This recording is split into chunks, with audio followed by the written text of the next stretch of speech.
जिंदगी में कई बार जो आप आईनों में देखते हैं जरूरी नहीं कि वो सच हो। हेलो हाय, मेरा नाम पंकज जीना है और आज हैशटैग किस्सा में जो किस्सा मैं आपको सुनाने जा रहा हूं उसका हैशटैग है जिंदगी। अपने माँ बाबा को देखकर मैंने प्यार करना सीखा था। उनके खूबसूरत रिश्ते को देखते हुए मैं बड़ी हुई थी। जो प्यार और समझ वो दोनों साझा करते थे, मैं हमेशा से वही चाहती थी कि मेरी ज़िंदगी में भी ऐसा ही कुछ हो। मैं 21 साल की थी उस वक्त मैं एक रिलेशनशिप में आ गई। उस रिश्ते में सारी खूबियां थी जो मैं चाहती थी। मैंने उस लड़के को अपने परिवार से मिलाया और सबने उसे खूब प्यार दिया।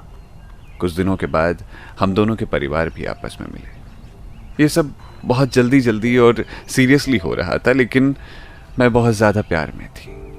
हमने एक दूसरे को खूब सारे खत लिखे, कई फिल्में साथ में देखी और इसी तरह 3 साल निकल गए। जब मैं 24 की हुई तो उसने मुझे शादी के लिए प्रपोज किया। मैंने झट से हाँ कह दी। सब कुछ तो अच्छा था, लेकिन हमारी एंगेजमेंट होने के बाद वो बदल गया।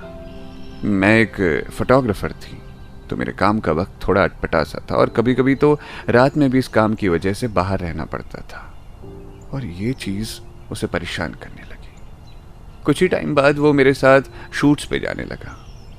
मुझे थोड़ा अजीब लगता था, लेकिन फिर कुछ वक्त बाद हमने शादी कर ली। शादी की शुरुआत में मैंने काम से छुट्टी ले ली थी ताकि मैं अच्छे से सेटल हो जाऊं। फिर कुछ वक्त बाद मैंने वापस से ज्वाइन करने का सोचा और जब इस बारे में मैंने उससे बात की तो उसने बोला, मैं हम दोनों के लिए कमा रहा हूं ना, तो तुमको ज़रूरत क्या है काम करने की। जब मैं ज्वाइन करने के लिए उसे वजह बताती कि ये मेरी ज़िंदगी है तो वो कहता, तुम इस घर की बहू हो और तुम्हारे पास जिम्मेदारियां हैं। मैं शांत रहती क्योंकि मैं नहीं चाहती थी कि हमारी शादी में कोई परेशानी आए, लेकिन फिर भी वो चाहता था कि मैं घर के सारे काम करूं। एक बार मैंने अपने हेल्पर को सब्ज़ी काटने को बोला तो उसने ये बोलकर मना कर दिया कि भैया ने मना किया है। और जब मैंने उससे कहा कि ये वो ज़िंदगी नहीं है जो मैंने चाही थी, तब उसने कहा कि मेरी परवरिश ही खोखली है। अगली बार जब मैंने रोटियां बनाई थी और वो जल गई थी तो उस वक्त उसने मुझे पूरी रात खड़े रखा और मुझे सोने नहीं दिया। उसका कहना बस ये था कि ऐसे ही सीखोगी तुम। और जब मैंने ये बात अपनी सासू माँ को बताई तो उन्होंने कहा, वो जैसा कहता है वैसा करो। मैं अपने माँ बाबा के पास जाना चाहती थी, लेकिन मुझे इसकी इजाज़त नहीं मिली और उसकी मुझे ना सोने देने वाली पनिशमेंट हर दिन की बात हो गई। एक बार तो उसने मुझे पूरी रात शावर के नीचे खड़ा रखा, बस इसीलिए क्योंकि मैंने हल्की सी झपकी ले ली थी। मैं थक चुकी थी कि मैं लड़ाई कर सकूं, लेकिन तभी माँ को एहसास हुआ कि कुछ तो गलत हो रहा है। एक दिन वो मेरे पति के घर आई और मुझे अपने साथ हमारे घर ले आई।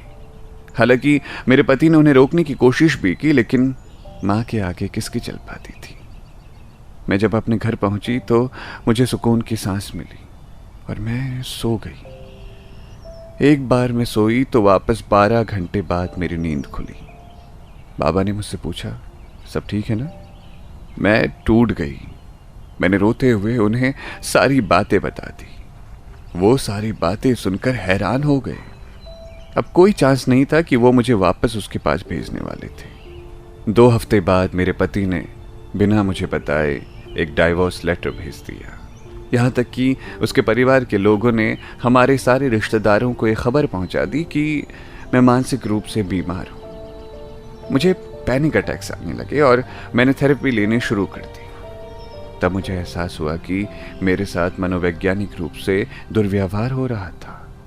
हर सेशन के साथ मैं ठीक होती गई और 6 महीने बाद मैंने वापस से अपना काम करना शुरू कर दिया। मैं तो भूल ही गई थी कि फोटोग्राफी करना मुझे कितना ज़्यादा पसंद था। खैर, 7 महीने पहले हमारा तलाक हो गया। उस दिन मैंने और माँ ने कुछ पकवान बनाकर खुशियाँ मनाई और नई जिंदगी की शुरुआत की। कुछ लोग ऐसे थे जिन्होंने मुझे नीचा दिखाने के लिए ये कहा कि अब क्या होगा बेचारी का, बेचारी बच्ची। लेकिन मुझे कोई फ़र्क नहीं पड़ा क्योंकि मैं कोई बेचारी नहीं थी। मैंने बहुत कठिन तरीके से सब चीज़ों से निकलना सीख लिया था और ये जान लिया था कि कोई भी व्यक्ति इतना ज़रूरी नहीं है कि वो आपकी पहचान और आपके काम को ख़त्म कर दे। इनफैक्ट मेरे काम ने मुझे ठीक करने का काम किया।